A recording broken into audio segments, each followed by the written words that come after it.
Hola a todos, bienvenidos a un nuevo espacio de 3 lecciones. Qué gusto que nos estén acompañando el día de hoy. Como siempre, estoy aquí acompañado de la socia Cristina Arbeláez. Hola, Cristi. Hola, Miguel, ¿cómo estás? Muy bien, ¿y tú? Súper, súper Me bien. Y alegra. felices de tener aquí a Ramiro. Y hoy con un invitado muy querido y muy especial, que es Ramiro Avendaño, el actual presidente del Canal 1.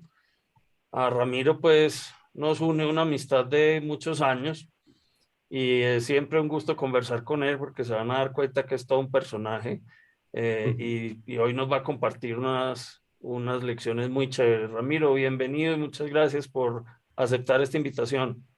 Cristina, Miguel, muchas gracias. Gracias por darme este espacio y gracias a todos los que nos están acompañando hoy aquí también. Muy chévere. Bueno, Rami, la primera parte de este programa, siempre le pedimos a nuestros invitados pues que se presenten, que nos cuenten un poquito de cada uno de ellos, de sus vidas, de su recorrido, de su carrera profesional. Así es que contanos un poquito de vos. Bien, muy bien. Siempre es complejo uno tratar de contar de uno y además contar cosas que sean interesantes para los demás, porque lo que a uno le parece lo más divertido y más relevante de su vida no es necesariamente lo que a los demás le importa y lo que a la gente le gusta. Eh, bueno, yo tengo 47 años, que se dice pronto, pero Miguel, que es contemporáneo mío y que fuimos compañeros de pupitre en el colegio San Ignacio en Medellín, uno dice, venía yo ahora subiendo el ascensor y hacía el cálculo, ¿hace cuántos años me fui de Medellín? Iban, ¡Ja! iban a ser 31 años. Uno dice, no puede ser que haya ¡Wow! pasado tanto tiempo. Sí, yo me fui, he tenido la dicha de vivir diversas culturas, tanto dentro de Colombia como fuera de Colombia. Nací en Boyacá, de padre bogotano, madre antioqueña. Mi padre trabajaba en Boyacá en Sofasa, la fábrica de Renault, la ensambladora de Renault. Allá en esa época, en los años 70, los motores se hacían en una fábrica en Duitama y las carrocerías se hacían como se hace hoy todo en Envigado. En Muchos Envigado, sí. años más tarde se llevó todo para Envigado y eso hace parte de una historia bonita de vida, no solo de eso, sino de cómo eran, dónde quedaban las fábricas antes. Las fábricas antes, por cadena de logística y de suministro, quedaban cerca de la fuente de la materia prima. ¿Sí? Ujú. Claro. Eh, habrán visto recientemente en las noticias que una vez más se vendió la famosa Acerías Paz del Río, que es Sí. la siderúrgica más importante de Colombia. Y Acerías Paz del Río queda ahí a escasos 30 o 40 kilómetros de esa fábrica. Y la razón por la que esa fábrica quedaba en Duitama, Boyacá, era porque era el hierro fundido, la materia prima para hacer motores, para hacer los bloques de los motores. La fábrica de Renault, el icónico Renault 4, que hasta el sol de hoy sigue siendo, yo creo, el carro más querido y más importante de la industria nacional. Entonces, pasé mis primeros años en Boyacá, la verdad, un lugar maravilloso, del que tengo unos recuerdos fantásticos y es como un gran recuerdo en el corazón. Niño, nos fuimos a Medellín por el trabajo de mi padre, que efectivamente lo trasladan a la planta de Medellín, a la planta de Envigado. Vivió los siguientes años y crecí en Medellín en un ambiente muy bonito. Los primeros años fueron muy lindos, como de un intercambio cultural chévere, de ver culturas distintas. Y también, como todos los de mi generación, pasamos por una época muy complicada que fue esa violencia tan dura, Claro, tan dura de mediados de los años 80. ¿Sí? claro. Nos Eh, tocó dura, dura. Sí, sí, una época. Yo recuerdo que pasaron muchos años para entender que eso no era normal. Y yo creo que eso nos pasa a todos en la educación y que valga la pena ir hablando de ese asunto y con eso les voy contando un poco más de mí. Y por favor, Cristina, tú me dices si me siento en la palabra porque ese es mi principal, no como el presidente, ¿cómo fue que dijo el presidente Duque que le mamaron tanto gallo que su principal defecto era que era muy perfeccionista, ¿no? No, el mío no es este.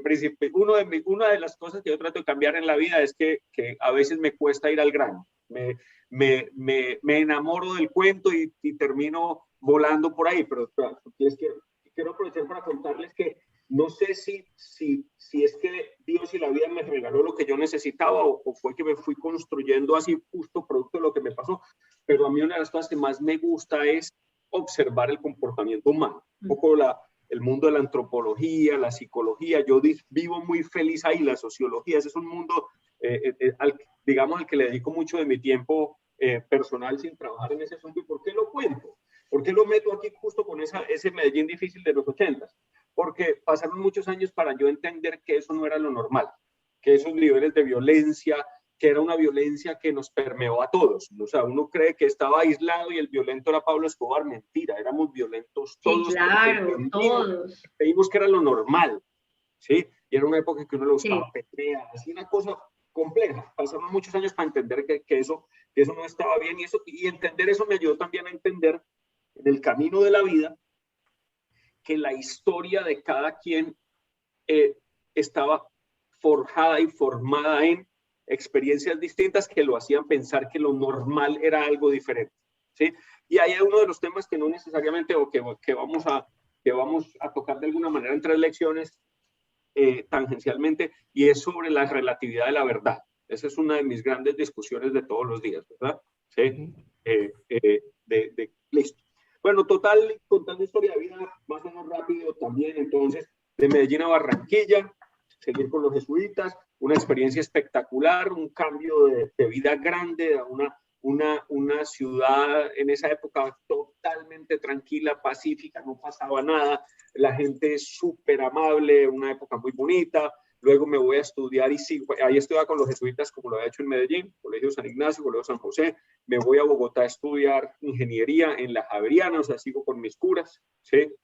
Me declaro y les voy contando de una vez católico cultural, que significa eso, que me eduqué alrededor de la religión católica, pero no soy católico practicante, tengo serios cuestionamientos con todas las religiones, pero además me parece que son valiosísimas. O sea, y eso más que contradicción es simplemente un reconocimiento de para qué sirven y de cómo le pueden servir al bienestar humano, al bienestar administrativo, pero yo me doy el lujo un poco de tratar de pensar por mí mismo. Hay algún profesor con el que compartimos salón de clase, con Miguel, nos enseñó en una clase de filosofía una de esas famosas frases de una vida sin cuestionamiento no merece ser vivida, y es como si me lo hubieran taladrado en la cabeza y me paso todo el tiempo cuestionando lo que debes, todo lo que pasa lo cuestiono, y eso es muy chévere, pero también se sufre mucho. A veces quisiera adquirir dogmas y decir esta es la verdad absoluta y es incuestionable. Ingeniería en ingeniería industrial en la Universidad Javeriana, estudiante promedio, ¿sí? Muy difícil al principio para mí, después mejoré en el camino, y ahí empieza un periplo por el mundo muy chévere.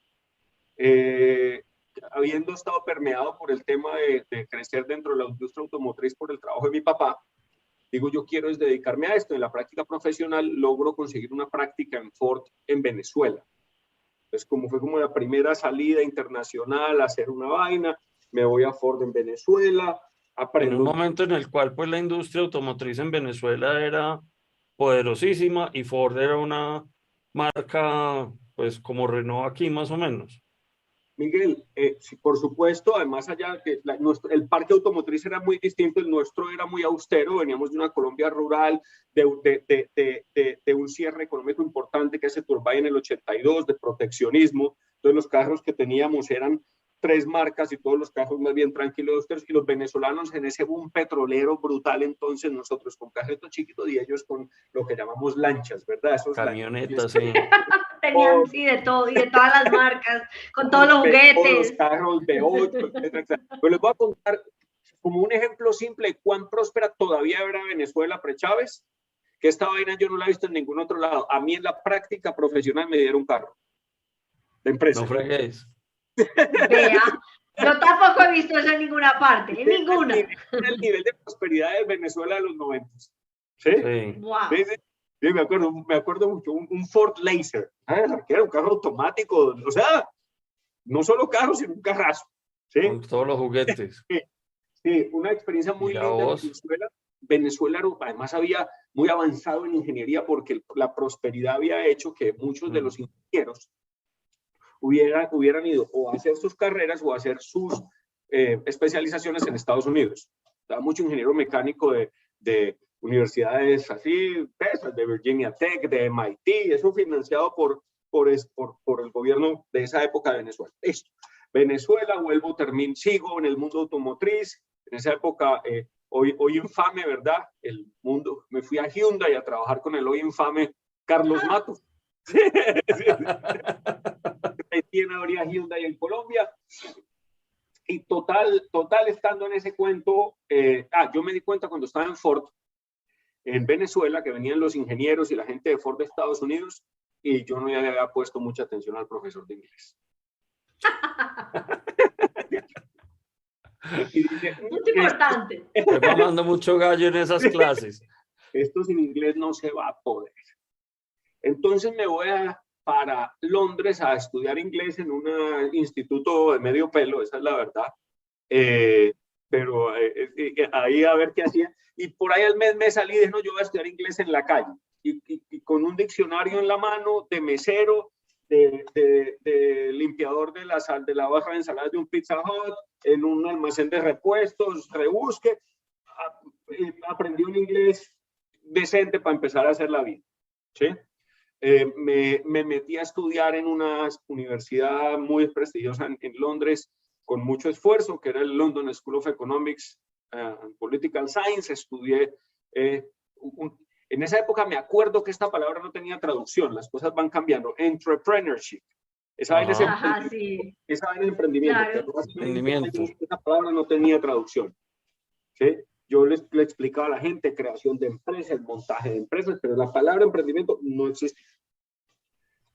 Me meto en ese cuento, salgo de ahí a buscar trabajo, no consigo, y consigo un trabajo en Portugal.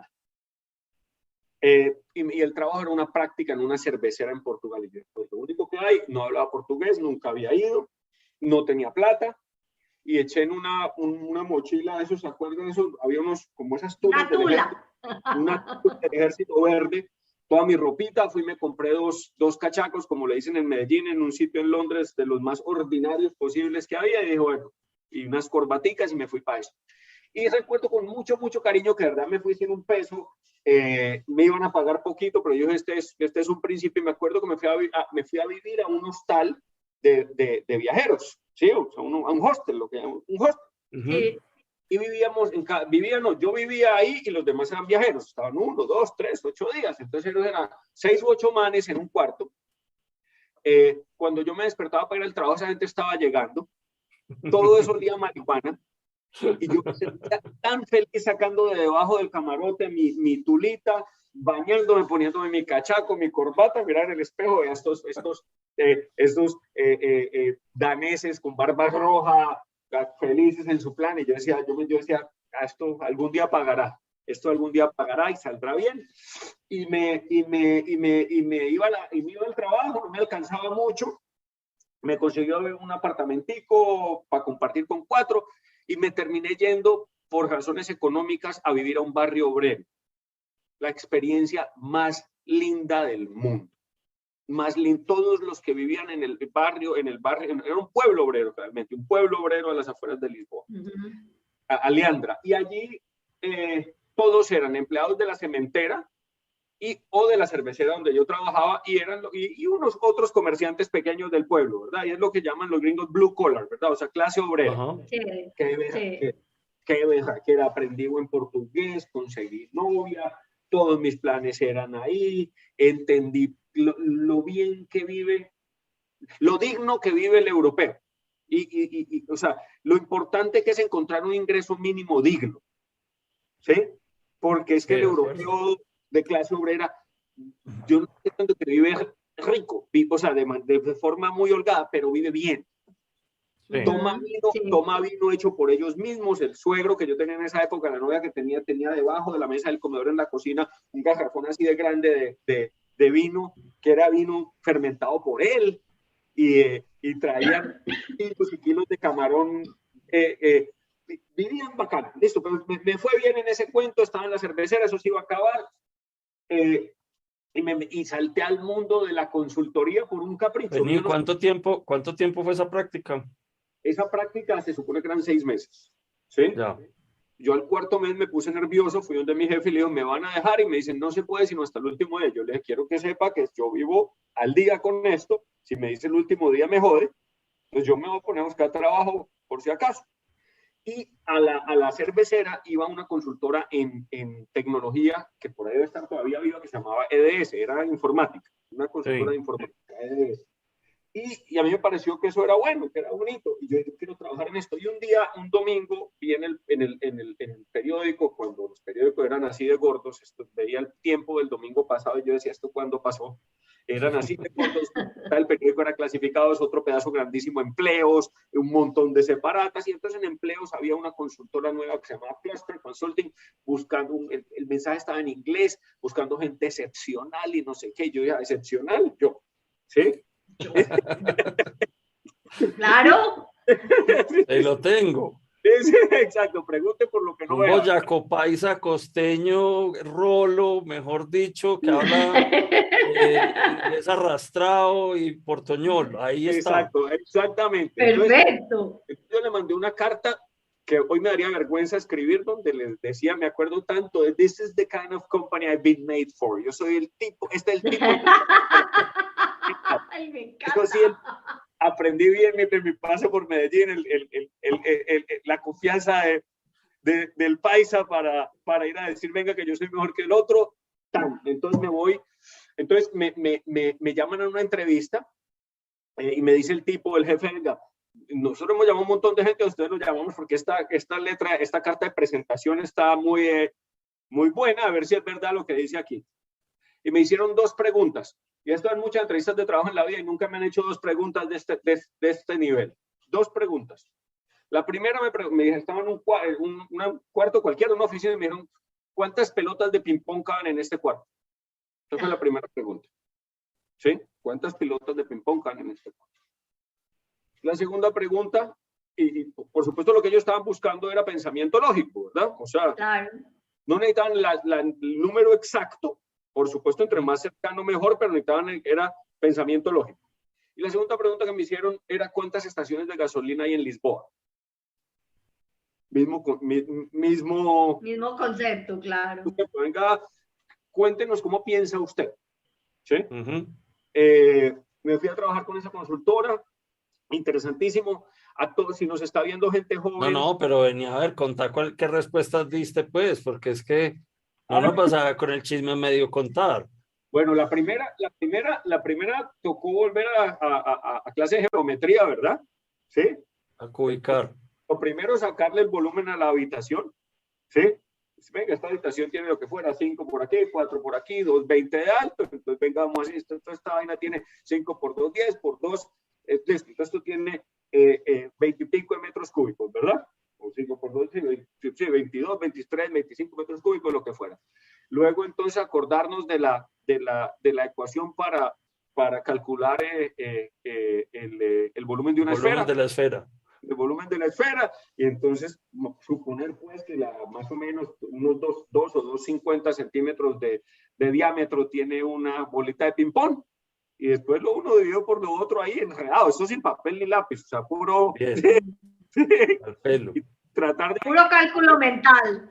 Bueno, y uno viviendo en un barrio obrero, ¿cómo hace para calcularle la cantidad de estaciones de gasolina de Lisboa si es que ya no tenías el carro que te habían prestado en Venezuela? ¿Cuánta gente vive en Lisboa?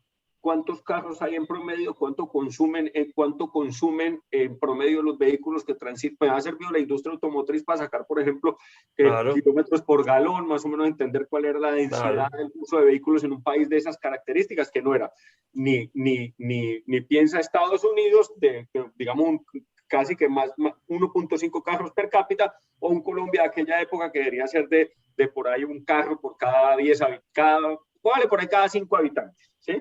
Sí. ¿No? Llegar al de Lisboa, que podría ser 0.8 y calcular por consumos y decir, venga, y esta ciudad tiene más o menos esta distancia, entonces para poder servir, papá, y un número, claro.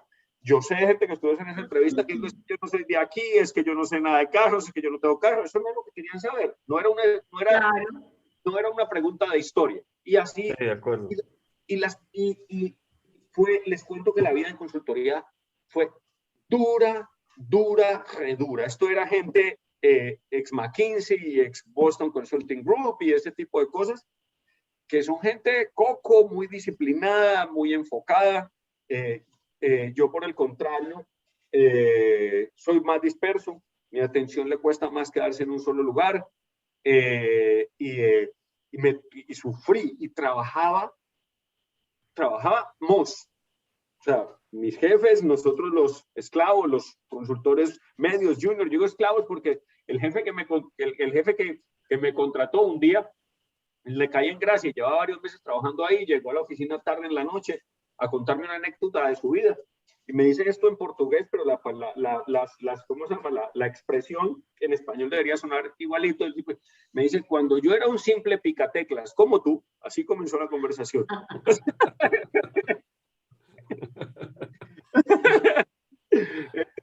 Entonces, bueno, el simple picateclas trabajaba, a veces dormía 3 horas, 4 horas, pero me empezó a tocar viajar a lugares espectaculares. Me mandaron, por ejemplo, a Holanda, y ahí, lo mismo que Sofasa, me fui 4 meses a un pueblo donde queda la fábrica de Ericsson.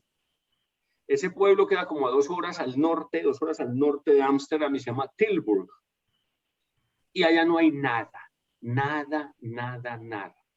Bosque, puro bosque.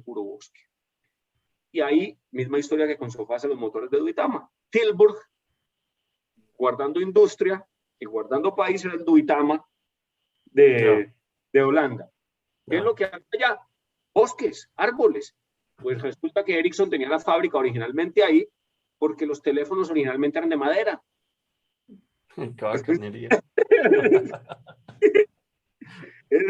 Entonces, pues no fue unas historias bonitas, hombre, que se van perdiendo. Uy, sí, total. ¿Se acuerda uno de esas cosas? Además, estos holandeses de una disciplina para el trabajo y un cumplimiento, pero eso sí. 2 cosas bonitas ahí, como se puede alargar esto mucho, no quiero que se nos pase porque el tiempo es limitado. Pero 2 cosas lindas, por ejemplo, ahí. Esta gente, el parqueadero era muy amplio, mucha gente iba en bicicleta de Holanda, pero también mucha gente iba en carro, el parqueadero muy amplio, como de supermercado gringo, ¿verdad? Y los que llegaban temprano parqueaban lejos, conscientes de que podía haber un compañero que viniera de afán tarde a llegar a la oficina y les dejaban los puestos más cerquita de la entrada. No te puedo creer, qué bacanería. Qué tan chévere, qué tan bonito. Sí, eso sí, a las 5:01 de la tarde, el parqueadero no lo quedaba sino el carro que teníamos alquilado en los consultores. Eso a las 5:00 se les caía el lapicero. No mamaban gallo, no tomaban café, no echaban chistes en los pasillos, pero lindo. Yo conocí una historia de un colombiano que llegó a ser presidente de Macro. Y lo llevaron a los headquarters en Holanda. Ok. Y el tipo en la primera semana llegó a trabajar y llegó con las costumbres de los colombianos, y a las 5 de la tarde el tipo se quedó encerrado en el edificio y no había a quién llamar. Le apagaron las luces, le cerraron las puertas con seguro y lo dejaron allá metido. El tipo, pues, recién llegado, no conocía a nadie, y decía, sí, es que la disciplina de esta gente es para llegar a arrancar el día y para salir también a la hora que es.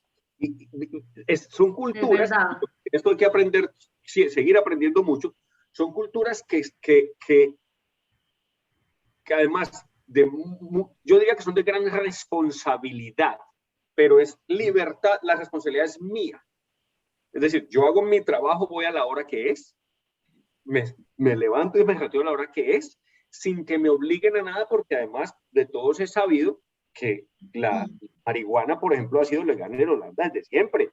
Sí. En los cafés usted puede pedir un capuchino, un bareto, además, ahí, o sea, ahí menú, ¿sí? Usted no le gusta, ¿verdad? Sí. Y la prostitución ha sido legal desde siempre en Holanda. Sí. Ilegal y Es abierto. verdad. Entonces, es como, hágase responsable, ¿sí? Mira, aquí Sí. está el mundo de opciones de la vida. Tome el control. Y ahí paso a comparar con nosotros los colombianos, que nos gusta que nos manden, que nos digan qué hacer, que entonces si hay COVID, le prohíbo salir.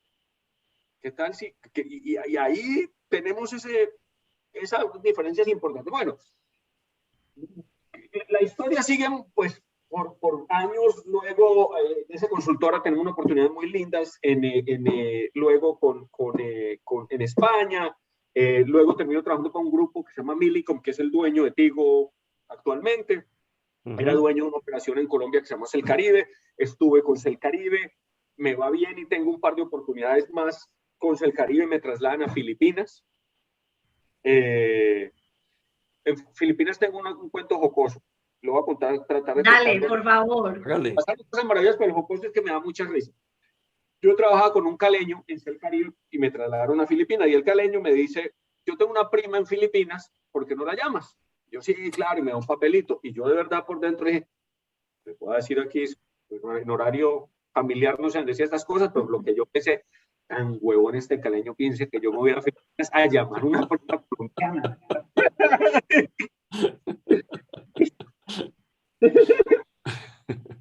Yo me voy a Filipinas. El tiempo en Filipinas fue corto por unos asuntos de la corporación. O sea, yo duré 4 meses, que iba a ser más largo, pero los otros me trasladaron. El día que me iba, estaba leyendo el periódico antes de ir al aeropuerto, y en la portada del periódico salía el hombre más rico de Filipinas inaugurando un complejo de edificios rascacielos. Entonces decía, en Ayala Center se llamaba la cosa, el señor se llamaba Joel Ayala. Entonces decía, esta era segunda generación, decía Mr. Joel Ayala and his wife,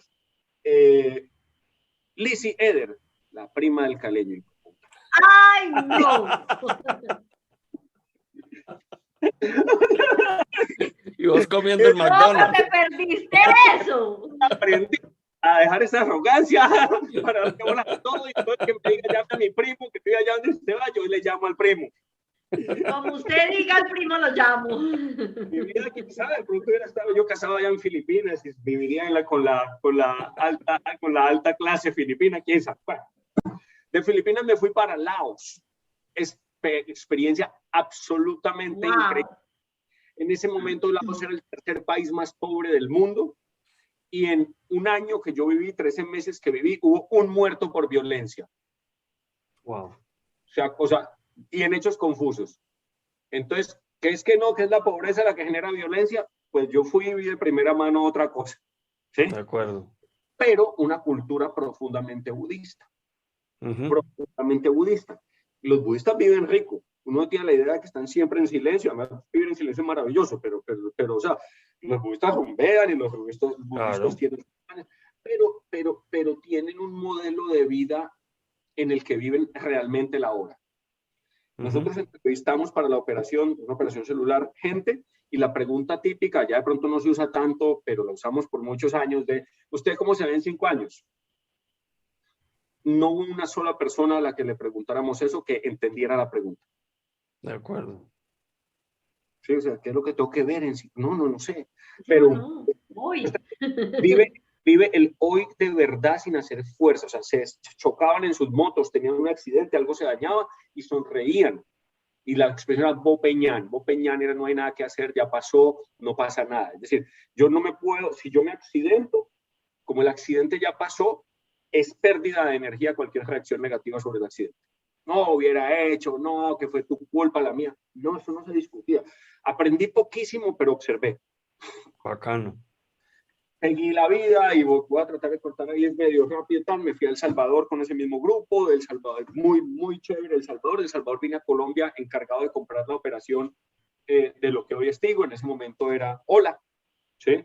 Compramos la operación, una cosa muy difícil, y ahí en un rato, cuando hablemos de las lecciones, voy a tenerles que contar de esa compra. Entonces, ustedes dicen cuando entramos a lecciones. Y estuve ahí, estuve con el grupo, fui vicepresidente comercial, y tuve un golpe de arrogancia, llamémoslo juvenil. Tenía por ahí 32 años, era el vicepresidente comercial de Tigo, lancé la marca Tigo y creía que era un puto. Estaba absolutamente equivocado, no conocía nada más, pero de verdad yo creía que yo era el más berraco sobre la historia de la vida.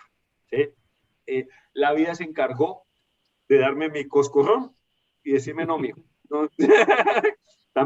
Sí, pero esos ímpetus de juventud que te los crees todo y crees que lo puedes hacer. Claro. Decido cambiar para un emprendimiento con un gringo que me contó unos cuentos y yo, sí, eso es lo que voy a hacer. Nos fue bien y mal, es decir, bien desde el punto de vista, llamémoslo, de prestigio y mal económicamente. Nos ganamos Premio Nacional de Exportaciones exportando desde Barranquilla, call center en inglés hace 10, 11 años.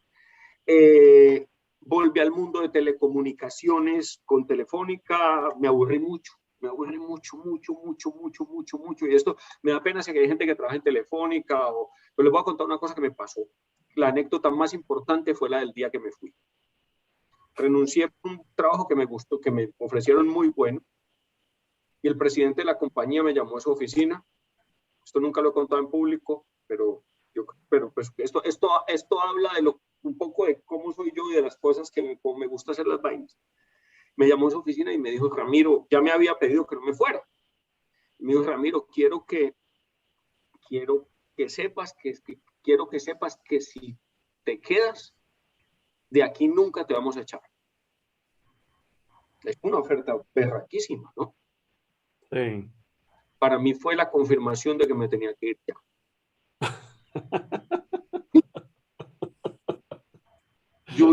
Que uno tiene que vivir en la vida como un poquito nervioso, o sea, tiene que haber lo que yo le llamo como temor a Dios, ¿verdad? Adrenalina. Estresadito bacano.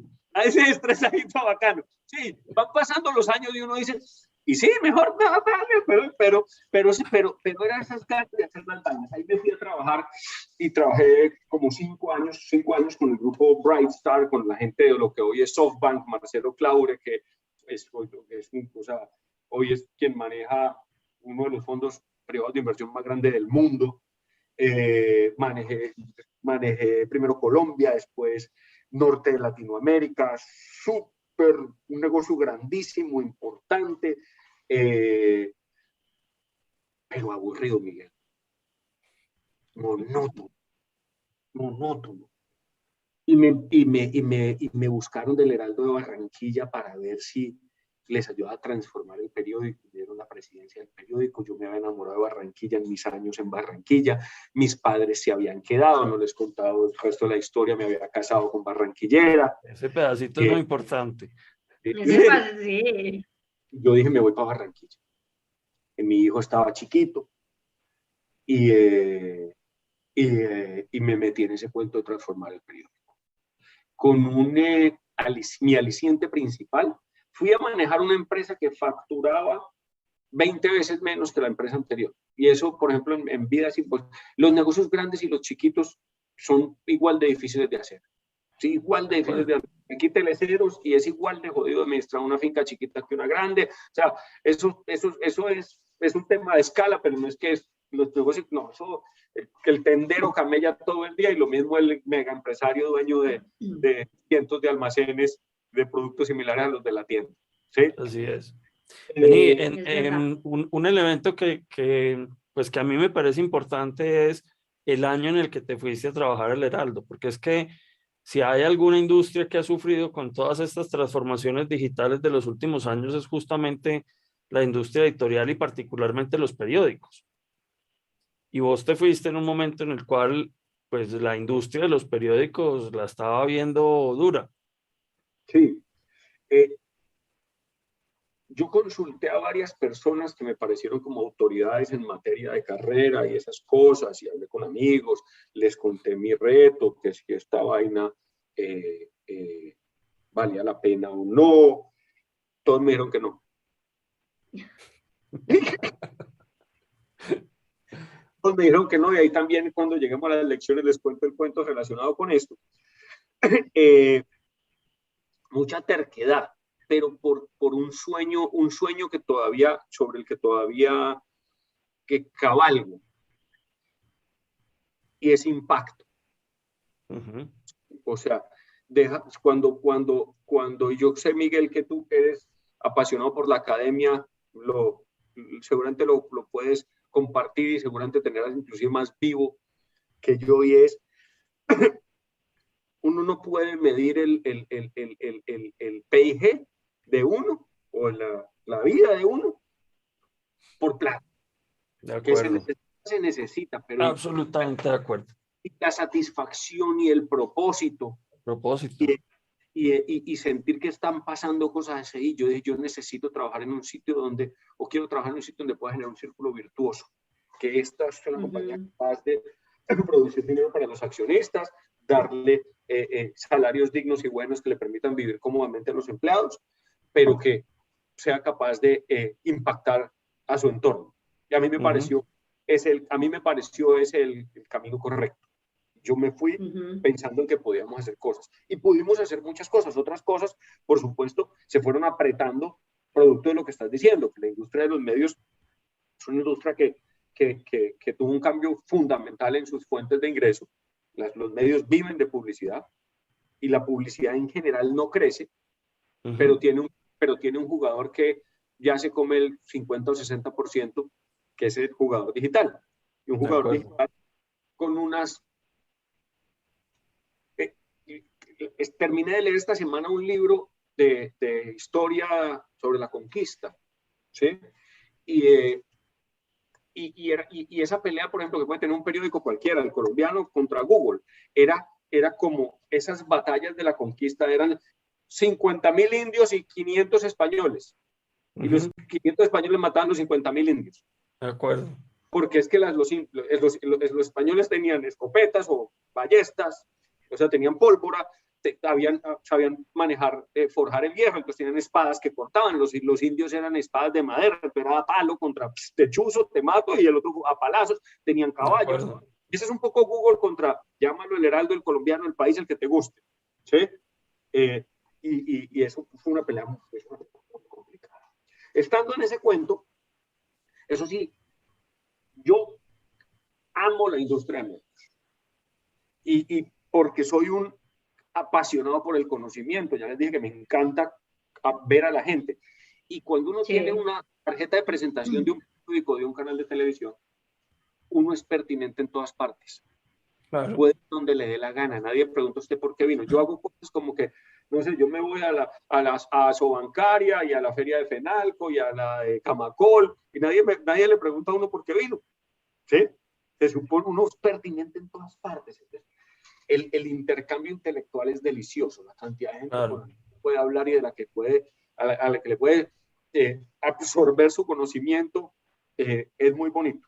Entonces estuve en el Heraldo. ¿Es impresión mía o durante el momento que estuviste en el Heraldo se dio como un punto de inflexión desde la presencia digital del periódico? No solamente, digamos, el tema de pautas, sino también el tema de incursionar en video y el tema de incursionar en plataformas y cosas de ese estilo. ¿O eso Sí, ya venía desde antes? No, por supuesto que venía empujando, pero pudimos hacer una transformación muy importante, rompiendo el paradigma de que eso era un periódico. ¿Sí? Sí. Cuando yo llegué era como, el periódico, lo importante es el impreso, y lo otro son como unos manes en un cuarto que están ahí tratando de emularnos. Pero tocaste un punto muy importante, que fue video. Y empezaba una cosa que terminó siendo absolutamente realidad, y es que un buen amigo mío, experto en esta vaina, decía, content is the new black. ¿Sí? Pero el contenido es el rey. Lo que ha pasado, lo que vemos hoy es que el contenido es tan... Nosotros veíamos video, televisión, primero, como llaman, por cita. Me pongo una cita a las 4 de la tarde para el Plaza César. ¿Sí? Nuestros hijos, no. Pero además nuestros hijos son multiplataforma. Significa, y nosotros también nos hemos vuelto multiplataforma. Sale un contenido y en nosotros, si es bueno, vamos a buscarlo donde esté. Es decir, aquí tiene que haber más de uno que se afilió a Disney Plus o a HBO Max o a Amazon Prime porque salió una serie que solo está allá. Sí. ¿Sí? Total, total. ¿Sí? Y eso es lo que pasa, que hoy la gente ya no se queda pegada a una sola fuente de contenido, o sea, ya no es, ¿se acuerdan? Es que la pregunta, es que pasa el tiempo, la pregunta era, ¿qué están dando? ¿Qué están presentando? Le llegaba uno a la sala, ¿qué están dando? Y uno, pues, ve lo que le den. De acuerdo. Ahora no dan, ahora es tráigame el menú. Es Sí, la de diferencia. Sí. Es como comer en la casa. Ahora es que estás viendo. Por eso, hoy, antes era qué de comer hoy. Y usted o come o no come. ¿Sí? Así es. Hoy es que hay, cuáles son mis opciones para comer. Y Traiga el menú. de un nivel que abruma. Entonces, eso le permite a cualquiera entrar, por ejemplo, al mundo de video, sin ser un canal de televisión, a cualquiera entrar al mundo de impreso o entrar al mundo de contenidos escritos, y eso abre los podcasts. Ahora los periodistas, a ver, tenemos ejemplos recientes de varios periodistas independientes que se han ido quedando sin casa y armaron su vaina que no había, es absolutamente inaudito lo que ha hecho Daniel Coronel con Daniel Samper en Los Danieles, o María Jimena Duzán, que de repente dicen, no, aquí lo importante es el contenido y la gente los sigue donde haya contenido. Y eso es por hablar de, digamos, de serio, y con serio estoy hasta insultando, porque el mundo es los youtubers, ¿verdad? O sea, ¿qué es? No, claro. Yo decido ser total. 50 personas, me llamo a todos mis primos a ver si me siguen y listo, y de eso es lo que conseguiré, y de repente hay unos youtubers con millones y millones y millones y millones de personas que los siguen y van todos los días porque les ofrece buen contenido. Si el contenido deja de ser interesante, desaparece. Así es. Así es. Pues eso Así a es. las marcas grandes les permitía también hacerlo, pero por supuesto que era un reto muy grande. Y estando en este cuento, me invitan hace unos 4 años, tal vez, o 3 años largos, a participar, a participar en un proceso de selección para la presidencia de Canal 1. ¿Sí? Y bueno, y a eso me dedico. Soy presidente del canal. Es muy interesante. Es difícil porque el problema es el mismo, las fuentes de publicidad. Claro. Tiene de bueno que se entera uno de todo lo que es pertinente en todas partes, que aprende de todo. Tiene de malo que termina uno sabiendo cosas que hubiera preferido no saber nunca. De acuerdo. Le quitan a uno la virginidad y la inocencia a los mundos. Ay, qué pesado. Así es. Duro, duro. En estas, y sin tomar partido, pero en estas, y sin poner nombres, en estas, digamos, estos últimos meses que han sido tan disruptivos, para ponerlo bien, así como sin lado, disruptivos para Medellín y Antioquia, ¿sí? Sí. En lo político y en lo empresarial, ¿sí? Hablaba yo en estos días con una persona un empresario relevante de la industria antioqueña. Me impresionó mucho, y voy a decirlo, el nivel de ingenuidad frente a cómo se movía esta vaina por detrás. Y pues le digo que no me gusta porque he terminado viendo mucho. Y he terminado desconfiando con mucha razón de la política y de los dirigentes y de los intereses detrás y de la vaina. Y no me gusta. A veces me gustaría el holandés, aquel que todo lo cumple.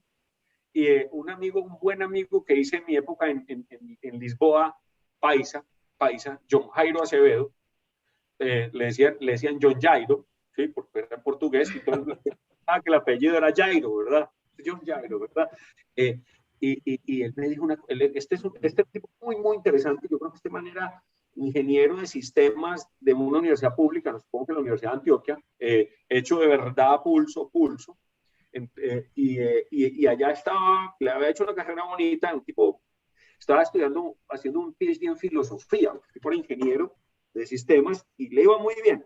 Y un tipo muy interesante, y me dijo, y yo un día le dije, ¿no has pensado en volver a Colombia? Y me dijo, no, porque es que para vivir en Colombia toca ser avispado y a mí me da pereza. Tenaz. ¿Ah? Tenaz. Sí, muy tenaz. Sí, total, y es que sí. Él era básicamente, el hombre decía, yo sigo aquí las reglas de la sociedad y todo el mundo cumple las reglas de la sociedad. Entonces, si yo hago lo que me toca hacer a mí, los demás hacen lo que les toca hacer a él y cada quien consigue lo que acordamos que va a conseguir. Así ¿Sí? es. Y él decía, no, yo no voy a volver porque me toca hacer avispado. Eso no me gusta. ¿Sí? No me gusta. Está bueno. Tenaz. Sí, ahí bueno. Bueno, y Ramiro, nos va a tocar hacer unas lecciones flash, porque son las Sí. 5:47. Pero creo que con todo lo que nos has contado, creo que hay mucho que construir sobre cada una. Entonces, si quieres, arranquemos con eso. Bueno, la primera, y es una que aprendí recientemente, leyendo un libro que se llama Buyout, y me parece que es para el trabajo y para la vida y para todo. Atienda los temas difíciles primero. Atienda los temas difíciles primero. Si dejó a la novia embarazada, no diga los 9 meses. Si es que ese peladito va a nacer y usted va a tener que afrontar las consecuencias de esa situación, ¿sí? Lo mismo nos pasa en los negocios. Yo le trato de vender a alguien una casa y la casa tiene un problema de títulos, un problema de cimientos o algo. Eso yo le digo el último día de arreglamos. Mentira. Los problemas grandes no se van. Los problemas grandes toca enfrentarlos. Y permítame hablarles en absoluta vulnerabilidad. Yo estoy en proceso de divorcio y yo digo tantas cosas que pudimos haber hablado cuando tocaba.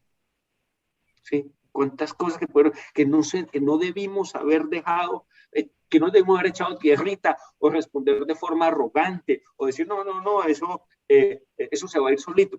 No, las cosas toca hablarlas, se ahorra tiempo, se ahorra dinero, se ahorran emociones, sirve para todo. Y dentro de esa hay una cosa que esta mañana estábamos discutiendo con unos socios en un negocio muy bonito que tenemos, que tendremos oportunidad de hablar otro día, y es una lección al lado de esa que es: contrata despacio y echa rápido. Ay, sí, esa es súper importante. Pero funciona para la vida también. Total, Conocí total. una noche en una discoteca, estoy enamoradísimo, casémonos. Hay a quien le sale bien. No lo recomiendo. Pero si las cosas empiezan a salir mal, no empiece a creerse cosas que no son. Si las vainas están mal, cierre de capítulos. Entonces, para mí, esa primera, los primeros, listo, esa sería la primera lección. Los temas difíciles, ponerle el pecho a las balas rápido. Sí. La segunda, yo la he denominado ser sapo paga. ¿Sí? Me encantó, además. Pero sapo, en el contexto bogotano, no en el contexto antioqueño. Ya, que exacto. Sí, eso es importante. Exacto, esa misma aclaración iba a ser. Pues en el contexto bogotano, inclusive en la costa, sapo es el regalado, el lambón. Exacto. Sí, el lambón. El que se pucha para todo. Ahí me dice que yo trabajando en Millicom, cuando me dicen, mira, Ramiro, que queremos que vayas a dirigir el due diligence de la compra de esta compañía en Colombia, no sé qué. Yo sentía que yo no estaba capacitado para hacerlo, ¿verdad? Entonces yo le dije a mi jefe, mira, ayúdame, dame un equipo para eso. Yo no puedo, Luego me ofreció un trabajo al tiempo, bueno, como a los 6 meses, alguna asignación adicional, y yo fui todo hinchado de orgullo de que yo era un berraco, y le pregunté, jefe, Mario se llama, ¿por qué me ofreces todas las cosas a mí? ¿Sabe qué me contestó Miguel y Cristina? Porque tú siempre dices que sí. Y ser confiable a veces es mejor que ser bueno. Sí, total. Confiable a veces es mejor que ser bueno. Es decir, y me pasó muchas veces que levanté la mano antes. ¿Quién quiere? Yo. Y así me fui a Filipinas sin saber qué era lo que me encontré en Filipinas. No, que tenía que negociar un salario alto. Y yo decía, pues yo tengo tantas ganas de ir que me den el salario que tengan allá, porque qué tal si le pido 100 pesos más y me dice que ya no. A mí me ha tocado muchas veces decirle no a gente que se me pone de gallito fino. Yo me regalé y me sigo regalando en la vida un montón. Te quedó faltando regalarte con la prima del amigo de Cali, pero bueno, muy bien. Esa fue la única que faltó. ahí me equivoqué, sí, sí. Pero realmente para mí ha sido muy importante. Eh, y en ese mundo también, ¿saben qué? No necesariamente ser tan riguroso y estricto con los cálculos racionales matemáticos, creerle a la intuición y a veces engañarse a uno mismo. Leí un libro el año pasado que se llama Useful Delusions, como delusion, que es como engaños útiles. La religión es un engaño útil, por ejemplo. Un cuento bien echado que yo me creo y me es útil para cosas, me da confort, me permite seguir, me da optimismo, con el respeto de los que estén aquí, porque digo, lo afirmo, porque es que no digo tu religión, mira la religión de otro que es completamente distinta a la tuya, pero se cree un cuento que le funciona. Entonces, muy importante como seguir, a veces un optimismo loco funciona. Yo creo que el exceso de realidad es peligroso.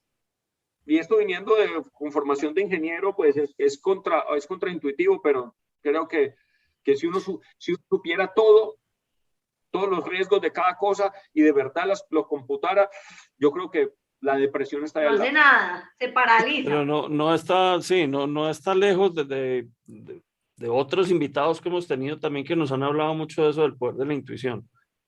De lo importante que es eso, esa cosita que por dentro le dice a uno, oiga, a pesar de que todos los amigos y todos los que llamé me dicen que no acepte la presidencia del Heraldo, yo digo que sí, porque esto me parece que es un reto interesante.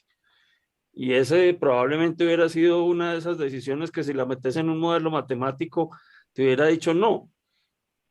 Pero a vos por dentro algo te decía, sí, vamos. Sí, pero en otros casos, a ver, el mundo está lleno de emprendedores que no hicieron el due diligence. De acuerdo. Mi mamá ha sido emprendedora toda la vida, todavía hoy en un mundo muy distinto. Mi mamá es escritora, hoy en día ya está en su 4º libro, hizo un montón de negocios distintos, todos le funcionaron y yo estoy seguro que esa señora nunca hizo un business case. Pero todo se lo creyó. Todo dijo sí, esto, o sea, y se lo creyó genuinamente, no tenía que sentarse a autosugestionarse. Creyó que por donde ella iba ese era el camino y corrigió el camino y corrigió el rumbo, me imagino cientos o miles de veces en la vida cuando las cosas salieron mal, pero siguió creyendo. ¿Sí? Y eso, la voluntad es una cosa muy berraca, una fuerza muy brava. De acuerdo. Total. Y la última, y de la que estoy aprendiendo, es el poder de estar presente, de la atención, de estar en un solo lugar a la vez. Estamos en el mundo ahora del multitasking. Casi todos los libros que he leído en los últimos tiempos de cosas distintas, de alguna forma te termina contando el autor que medita. Sí. Valor de la presencia, de calmar la locura de la cabeza, de estar aquí, de estar hoy aquí. Y no importa lo de un ratico, de dejar de imaginarse, de construir escenarios fatales que no van a pasar. Alguno puede pasar, pero construimos tantos a veces, nos genera un nivel de tristeza, de ansiedad, de angustia. Y una lección, señor. Te voy a contar una anécdota relacionada con eso.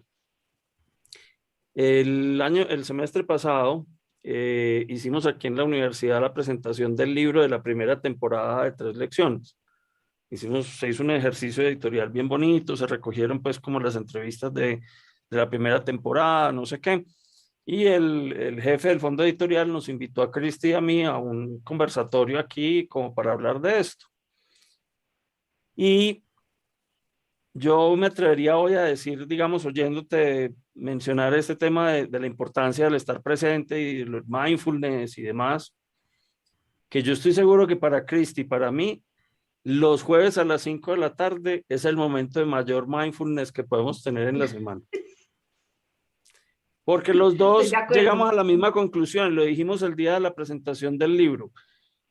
Muchas veces uno el jueves a las 4:45 de la tarde todavía está en un hervidero de cosas de la oficina, del trabajo, de la cabeza, del celular, del email, de no sé cuántas, pero 4:45, hermano, se tiene que conectar.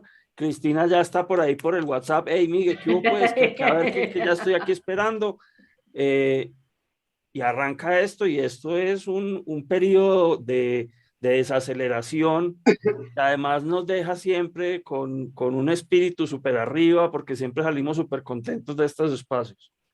Y yo creo que lo que estás diciendo es muy cierto y muy necesario. Miguel, y es la presencia. La meditación es un camino.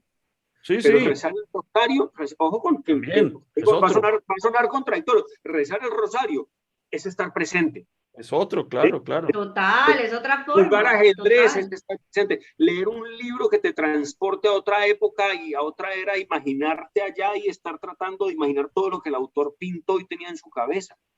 Entonces, ejercicios de presencia. Ejercicios de presencia. Y ahí les voy a contar una cosa que también aprendí en un libro. Que se llama, este libro tiene un título malísimo, pero me parece un librazo. Se llama el libro que tu cerebro no quiere que leas. Se llama David del Rosario.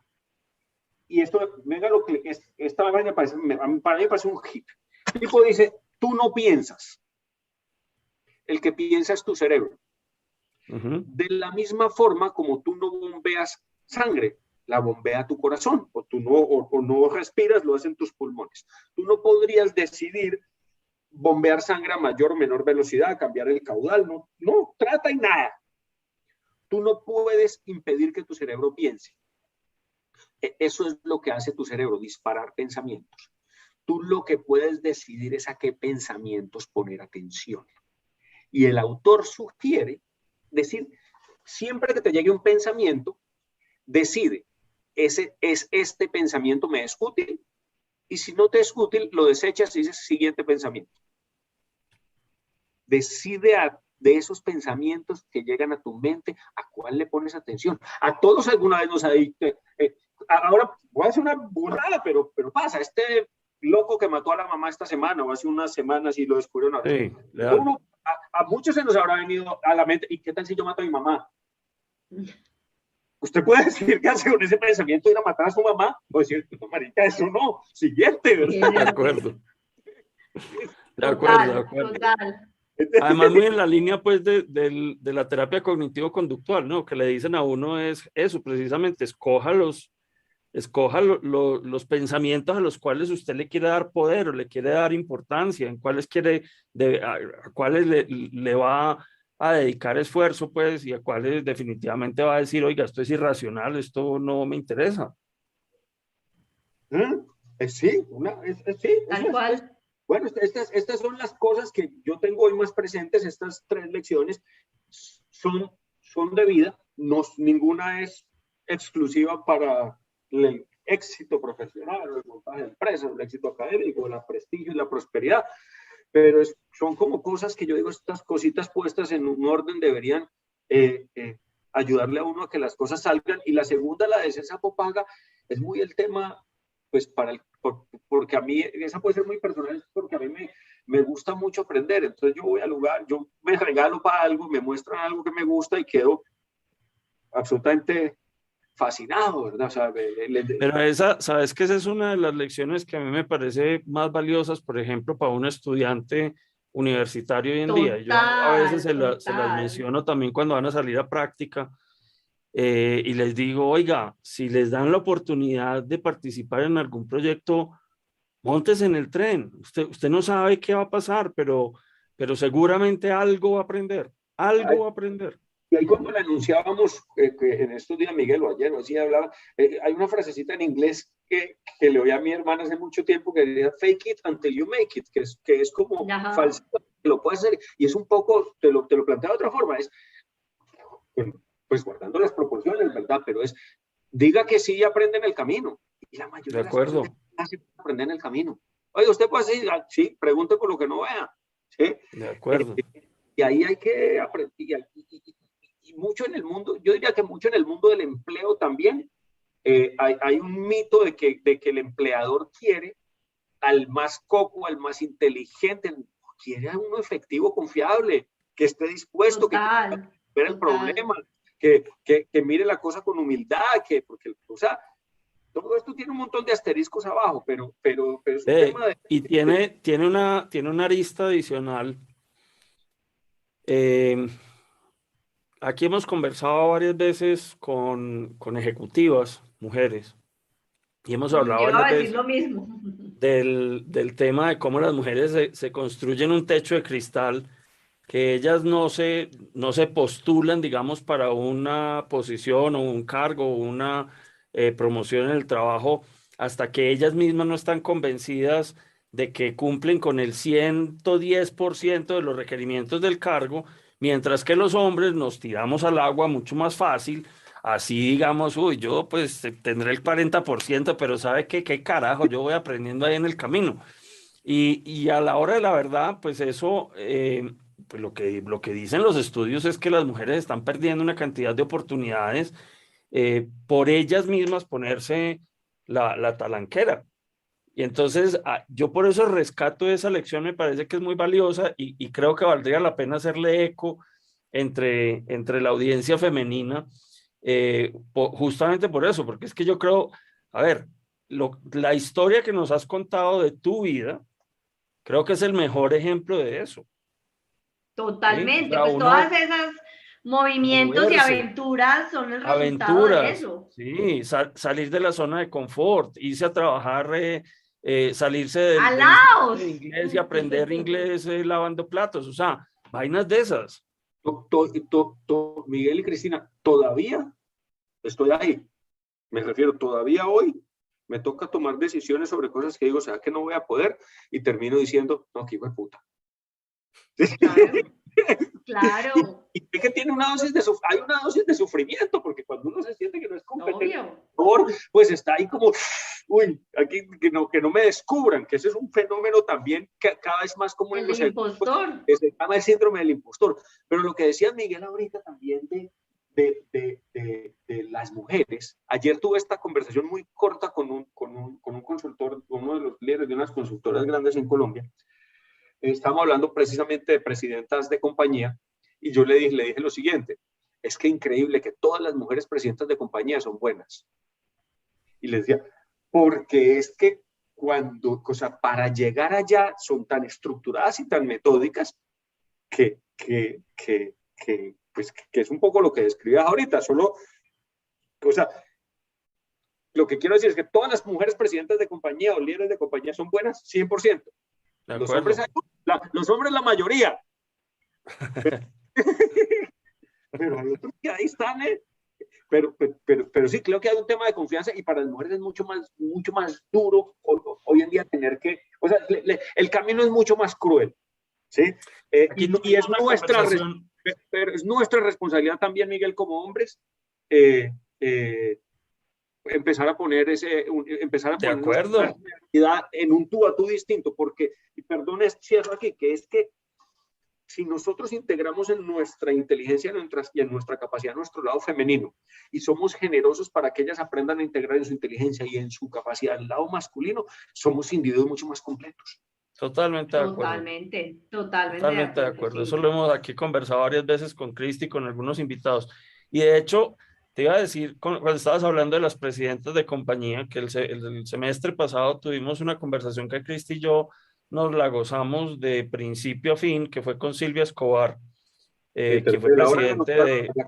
Acaba de cambiar hoy de trabajo. ¿Sí? Sí. Ahora lo miro. Bueno. Me llegó la noticia, sí, Silvia Escobar, sí, bien. Y el asunto es, o sea, uno mira las estadísticas, digamos, de las entrevistas que hemos hecho, y yo siempre me pregunto, oiga, ¿y por qué la entrevista con Silvia Escobar no tiene más vistas de las que tiene? Porque es que la conversación con esta mujer fue de un grado de interesante, de un grado de bonita, además una mujer en una sencillez tenaz, pero con una historia muy interesante, porque es que, o sea, ya de por sí cualquier mujer llegar a presidente de cualquier compañía, pues es un mérito importantísimo, como lo es para cualquier persona que llega a esa responsabilidad, pero si uno piensa en el gremio de energía y petróleo, pues los cargos directivos ocupados por mujeres son absolutamente mínimos.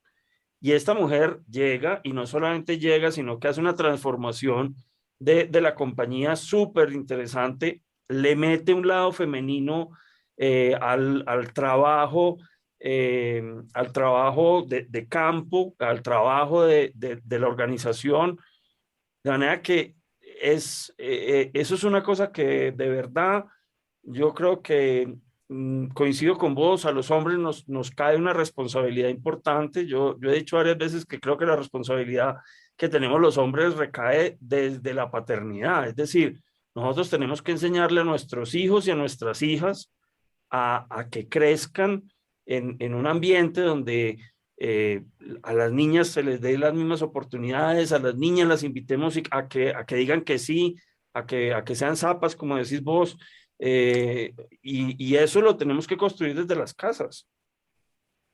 Y por acá nos están diciendo y nos están contando lo de Silvia, que es EPS Sanitas. Sí, presidenta de Sanitas. Qué bien. Pero mira, por ejemplo, esta vaina con lo de Silvia, y hay otra empresaria, otra, sí, ejecutiva muy, muy relevante, pues hay muchas, pero otra que, mira qué interesante, Silvia, pasar de dos negocios tan diferentes, ¿no? De servicios, mira qué negocios tan distintos. Total. Vieron un cambio hace algún tiempo de una de las empresas, también de las presidentas más conocidas de Colombia, que es Mónica Contreras. Mónica era presidenta de PepsiCo y además para la región. Mónica es la presidenta de TGI, que es la transportadora de gas. Y eso también habla de la flexibilidad de las mujeres. Porque en hombres no se ven cambios así tan de un lado al otro. ¿Sí? Y ahí, o sea, ahí hay unas lecciones muy bonitas, y tenemos responsabilidad de los hombres también, porque por pena de alargarnos un poquito, porque la verdad es que les hemos tenido miedo, ¿verdad? O sea, y yo no hablaría en pasado. Y nos hemos contado, sí, pero chévere, maravilloso. Muchas gracias, qué espacio tan rico. Bueno, aquí estaba yo mirando a ver si tenemos preguntas y no tenemos preguntas por ahora. Hay varios comentarios que después si quieren los leemos, pero preguntas hasta ahora no tenemos. Miguel, yo no sé si tú tienes alguna otra pregunta. No, Rami, simplemente te haría la pregunta de si yo estoy a punto de graduarme de la universidad, ¿qué me recomienda el Ramiro de hoy? ¿O qué le diría el Ramiro de hoy al Ramiro de cuando se graduó de la Javeriana? Que pare para pensar. O sea, que pare y ponga atención y trate de tomar decisiones con las que sienta que está siendo coherente consigo mismo. Y que le quite un poquito, se quite un poquito de peso en qué tipo de empresa es en la que voy a ganar plata, que le quite un poquito el pedazo a dónde está el billete. No es que vaya a venir automáticamente, pero va a ser mucho más lindo el viaje si puedes encontrar el camino de ser. Yo no te diría que sigues tu pasión, porque no todo el mundo encuentra pasiones tan profundas como que es que a mí me gusta nada más esto, pero que trate de irse por un mundo donde sienta que sea coherente para él, donde sienta que puede vivir en coherencia, que no trance sus principios, que eso, y con principios no estoy hablando de cometer delitos, sino esas cosas en las que de verdad siente que su corazón se mueve diferente. Pero por otro lado, que tampoco crea que por favor salga con corazón humilde, que de verdad uno no sabe nada. Y no sabe nada a los 18, a los 20, a los 22, no sabe nada a los 47, a los 90, ni el día que se muere. Que en la vida realmente para disfrutarse de la vida hay que saber ser humilde, saber ser vulnerable, y la humildad es un gran acto de coraje, porque los patrones sociales a uno le enseñan que tiene que mostrarse que es más berraco que los demás y que tiene que opacar a los demás. Y yo creo que con el corazón sano cualquier viaje es divertido. Y de eso se trata la vida, de encontrar un viaje en la vida. ¿Sí? Total. Y bueno, y Esa me mientras gustó. nos decías Esa me esas gustó. palabras tan chéveres, nos llegó una pregunta. Entonces dice Ramiro, levantarse en los momentos difíciles no es fácil. ¿Qué decirle? Ay, me puso a la pantalla, perdón, ya. ¿Qué decirle a los jóvenes que, de ahora para levantarse?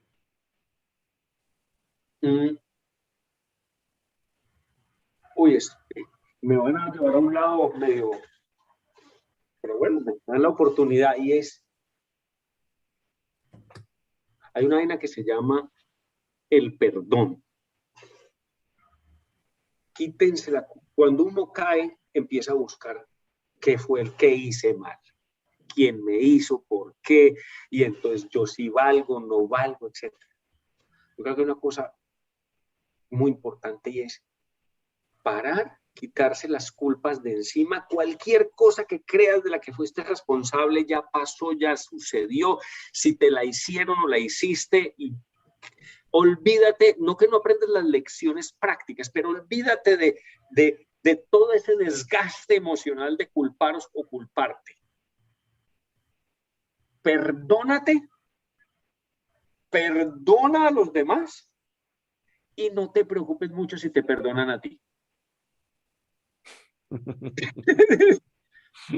y un poquito levántate con confianza, porque a uno, la verdad es que la única persona a la que le importa la vida de uno es a uno mismo, y a veces a la mamá, ¿sí?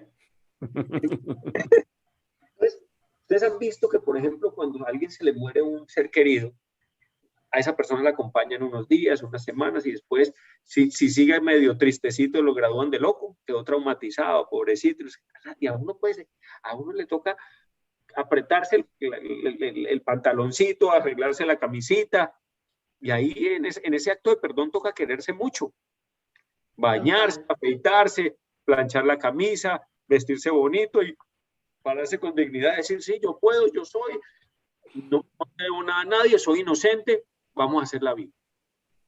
Porque uno no puede vivir de esas culpas tan jodidas y esas vainas, y nosotros tenemos ya multigeneracionalmente metido ese lío. O sea, tenemos 500 y pico de años de estar comiéndonos la locura esa de la culpa, que es una de las grandes herramientas de manipulación de las culturas judeocristianas, ¿verdad? Y yo diría que para echarse para adelante, perdónate, perdona, te bañas, te afeitas y te pones digno, come rico y háganlo. Bacán. Chévere. Muy chévere, muy chévere. Bueno, Ramiro, de verdad que mil gracias por este espacio, pues yo lo disfruté demasiado, qué conversación tan deliciosa y qué buenas historias, eres pues un contador de historias espectacular. Mil gracias por habernos acompañado hoy. Muchísimas gracias a ustedes, fui muy feliz y le saqué muchísimo provecho. No, eso estuvo muy chévere. Además, Ramiro tiene una característica que a mí me encanta y es que tiene una risa que irradia. Entonces, contagiosa. Siempre es un gustazo conversar con este hombre. Muchas gracias a ustedes. Muchas gracias, fui muy feliz. Espero que todo siga andando muy bien y seguimos en contacto. Una feliz noche. Claro que sí. Mil gracias a todos y chao. Nos vemos pronto. Nos vemos.